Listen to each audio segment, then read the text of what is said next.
All right, so way back on Monday, we did the last piece. We took the back and then submitted, and that was no-gi, so we did like a rear naked choke. Tonight, we're going to do a lapel choke. So we were here in the half guard, and we forced the reverse half guard here.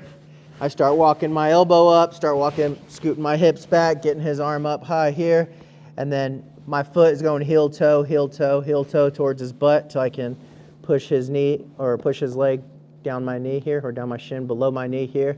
Bring this shin in here and then take my time, work my way out however I need to, get out, slam this foot down, knee pointed up. So this is where we ended. And now from here, we're going to use this position. I got to stay good up here, holding the position. I'm going to pull his top leg over towards me, and my bottom leg is going to come inside to make a hook here. It's going to eventually turn into a twister hook. I'm bringing this leg over like a figure four, and then I'm hooking his instep right here with my foot.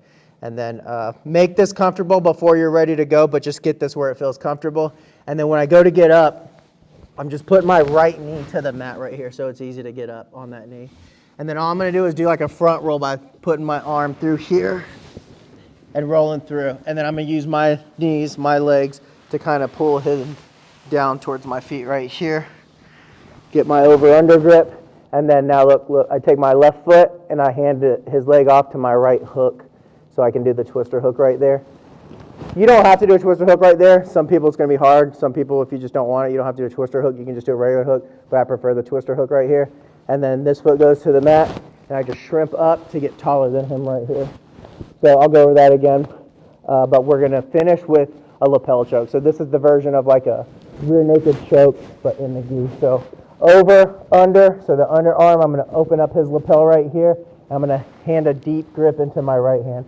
And look, I want to fold the lapel. I don't want this part choking his neck. I want to fold in this part and be connected to his neck right here.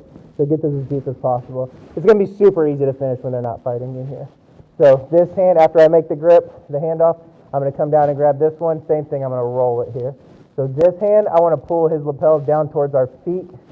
This one, I'm going to start to straighten my wrist. At the same time, I'm going to pull my elbow towards my own ribs, and I might have to start to sit up a little bit to bring my elbow towards my ribs here. So down and across. I just loosened it because we tapped.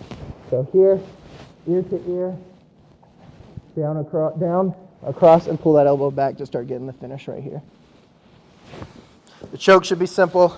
I'll show the back take part again real quick.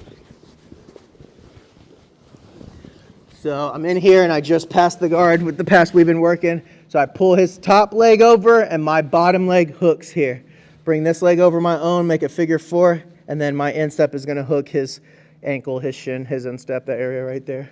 From here, I'm going to come up on that right knee, bring this arm through, and do like a front roll here. And use my legs just to take him downwards here. Get the over-under grip as fast as possible. If you want the twister hook, you can hand it off like that with your other foot. And then shrimp up to get high here, and then go for the choke. Any questions? All right, ready?